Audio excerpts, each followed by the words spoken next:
വയനാട്ടിൽ 5 ദുരിതാശ്വാസ ക്യാമ്പുകൾ തുറന്നു. ബത്തേരി താലൂക്കിൽ 23 കുടുംബങ്ങളെ വിവിധ കേന്ദ്രങ്ങളിലേക്ക് മാറ്റിപ്പാർപ്പിച്ചു. സുർജിത്ത് അയ്യപ്പത്ത് വയനാട്ടിൽ നിന്ന് കൂടുതൽ വിവരങ്ങളുമായി ചേരുന്നു. സുർജിത്ത്, വയനാട്ടിലെ സാഹചര്യം എന്താണ്?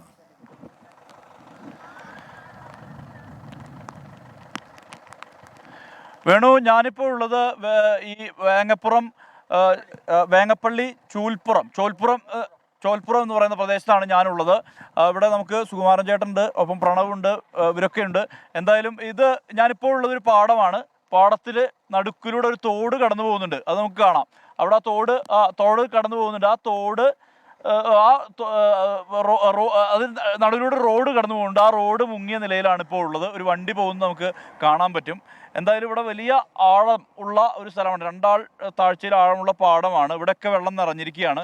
പ്രളയകാലത്ത് വലിയ രീതിയിൽ വെള്ളം പൊങ്ങിയ ഒരു പ്രദേശമാണിത്. ഇത്തരത്തിൽ വലിയ ദുരിതം അനുഭവിക്കുന്നുണ്ട് ഈ മഴക്കാലത്ത് വയനാട്ടിലെ ജനത. എന്തായാലും ഈ സുകുമാരൻ ചേട്ടനോട് തന്നെ ചോദിക്കുക, ഈ നാടിൻ്റെ ഒരു അവസ്ഥ എങ്ങനെയാണ് ചേട്ടാ? ഈ നാടിൻ്റെ ഒരു അവസ്ഥ പറയും. വെള്ളം കയറി കഴിഞ്ഞാൽ ഞങ്ങളുടെ കാര്യം മഹാകഷ്ടം തന്നെയാണ്. ഇവിടെ വെങ്ങപ്പള്ളി ഗ്രാമപഞ്ചായത്തിൽ ഏർപ്പെട്ട ഒരു സ്ഥലത്തു നിന്നാണ് ഈ തോണി കിട്ടിയത്. അതിൻ്റെ ഉപയോഗമാണ് ഞങ്ങൾ ചെയ്യുന്നത്. ക്ഷീര കർഷകരാണ് കൂടുതലായിട്ടുള്ളത്. രാവിലെ ഒരു 5-5:30 മണിക്ക് പശുവിനെ കറന്ന് 6 മണിയാകുമ്പോൾ സൊസൈറ്റിയിൽ എത്തേണ്ട ഒരു അവസ്ഥയാണുള്ളത്. മഴക്കാലം വന്ന വളരെ ദുർഘട സ്ഥിതിയാണ്. ആദിവാസികൾ വളരെ കഷ്ടത്തിലാണ്. അങ്ങനെ പല പല പ്രശ്നങ്ങളും ഞങ്ങൾ കൂട്ടത്തിലുണ്ട്. ഇപ്പം നമ്മൾ സഞ്ചരിച്ചുകൊണ്ടിരിക്കുന്നതെന്ന് വെച്ചാൽ 2 ആൾ 3 ആൾ ആഴത്തിലുള്ള പാടത്ത് കൂടിയാണ് നമ്മൾ പോകുന്നത്. ഇത് മുക്കിലേക്ക് പോകുന്ന റോഡാണ്. പഴങ്ങോട് മുക്കിലേക്ക് പോകുന്ന റോഡാണിത്. ഇത് ഇവിടുന്ന് ഇങ്ങോട്ട് കഴിക്കഴിഞ്ഞാൽ കോട്ടത്തറയ്ക്ക് പോകുന്ന റോഡാണ്. ഇതാണ് ഞങ്ങളുടെ ഇവിടെ അവസ്ഥ. മൊത്തത്തിൽ ഭയങ്കര ദുരിതമാണ്. മഴ ഇന്ന് തീവ്രമായി പെയ്യുകയാണെങ്കിൽ ഇവിടെ എല്ലാ ഭാഗവും അങ്ങോട്ടും ഇങ്ങോട്ടും കമ്മ്യൂണിക്കേഷനൊക്കെ നഷ്ടപ്പെട്ടു പോകും. പ്രളയകാലത്ത് വളരെ അബദ്ധമായിരുന്നു. ഇവിടെ ഈ റോഡിന്റെ മുകളിൽ തന്നെ നിറഞ്ഞ 5-8 ഈ പോസ്റ്റിന്റെ കാര്യത്തിൽ വെള്ളം നിന്നൊരു അവസ്ഥയായിരുന്നു ഇവിടെ ഉണ്ടായിരുന്നത്. എന്തായാലും എൻ്റെ ഒന്ന് ഇങ്ങോട്ട് തിരിക്കൂ വിഷ്ണു, കുറച്ചും ഇങ്ങോട്ട് ഈ സൈഡിലേക്കായിട്ട് തിരിക്കും.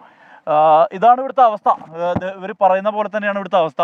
ഈ തോണി ഉൾപ്പെടെ ഈ മഴക്കാലത്ത് ഏർപ്പെടുത്തി 2 പാതകളെ ബന്ധിപ്പിക്കാൻ വേണ്ടി കരകളെ ബന്ധിപ്പിക്കാൻ വേണ്ടി തോണി ഏർപ്പാടാക്കും. ഇത് പഞ്ചായത്ത് തന്നെ ഏർപ്പാടാക്കിയ തോണിയാണ്. എന്തായാലും വയനാട്ടിൽ 5 ദുരിതാശ്വാസ ക്യാമ്പുകളാണ് തുറന്നിട്ടുള്ളത്. പല പുഴകളും കര കവിഞ്ഞ് ഒഴുകുന്ന സ്ഥിതിയുണ്ട്. പ്രത്യേകിച്ച് കല്ലൂർ പുഴ, ചെറുപുഴകളെല്ലാം തന്നെ ഈ പനമരം പുഴയുടെ കൈവഴികളാണിത്. ഇതെല്ലാം തന്നെ കര കവിഞ്ഞൊഴുകുന്ന സ്ഥിതിയുണ്ട്. മാത്രമല്ല പല ഇടങ്ങളും അത് നേരെ ചെല്ലുന്നത് കബനിപ്പുഴയിലാണ്. കബനിപ്പുഴയിലും നീരൊഴുക്ക് വലിയ രീതിയിൽ ഉയർന്നിട്ടുണ്ട്. ചിലയിടങ്ങളിൽ അനിഷ്ട സംഭവങ്ങളൊക്കെ ഉണ്ടായിട്ടുണ്ട്. ചില 2 വീടുകൾ ഭാഗികമായി തകരുന്ന ഒരു സ്ഥിതി ഉണ്ടായിട്ടുണ്ട്. അതോടൊപ്പം തന്നെ മറ്റ് ഇടങ്ങളിലും സമാനമായ മറ്റിടങ്ങളിലും ഇത്തരത്തിലുള്ള പ്രശ്നം നിലനിൽക്കുന്നുണ്ട്. ഞാനൊന്ന് ഇറങ്ങട്ടെ വീണു. എന്തായാലും ഇങ്ങനെയാണ് വയനാടിൻ്റെ ഒരു പൊതു അനുഭവം എന്ന് പറയുന്നത്.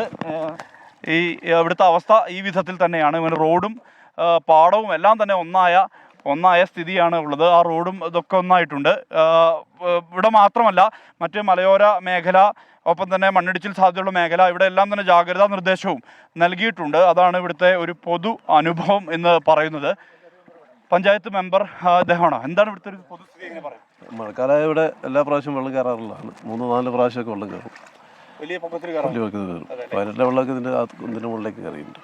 ഈ കരകളെ ബന്ധിപ്പിക്കുന്ന കാവുമ്പം ടൗണിലേക്കും പണങ്ങോട് ടൗണിലേക്കൊക്കെ പോകുന്ന റോഡാണത്. അപ്പം റോഡ് ബ്ലോക്കാവും. പിന്നെ ഈ തോണി പഞ്ചായത്ത് ഏർപ്പാടൊക്കെ ഉണ്ട്. തൽക്കാലം അത്യാവശ്യം എന്തെങ്കിലും ആളുകൾ വന്നാൽ ആശുപത്രിയിലേക്ക് പോകണമെങ്കിൽ ഒന്ന് കടത്തി വിടാൻ.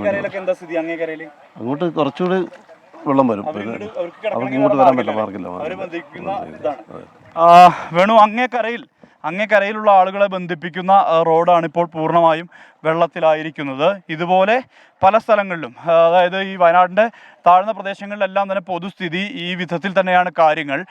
മഴ പലപ്പോഴും ഇന്നലെ രാത്രി അത്ര ശക്തമായ മഴ ഉണ്ടായിരുന്നില്ല എന്നുള്ളത് ആശ്വാസമാണ്. പലയിടങ്ങളിലും ജലനിരപ്പ് താഴ്ന്നൊരു സ്ഥിതി ഉണ്ടായിട്ടുണ്ട്. പക്ഷേ ചിലയിടങ്ങളിലെങ്കിലും ഈ പ്രശ്നം വലിയ അളവിൽ നിലനിൽക്കുന്നുണ്ട്.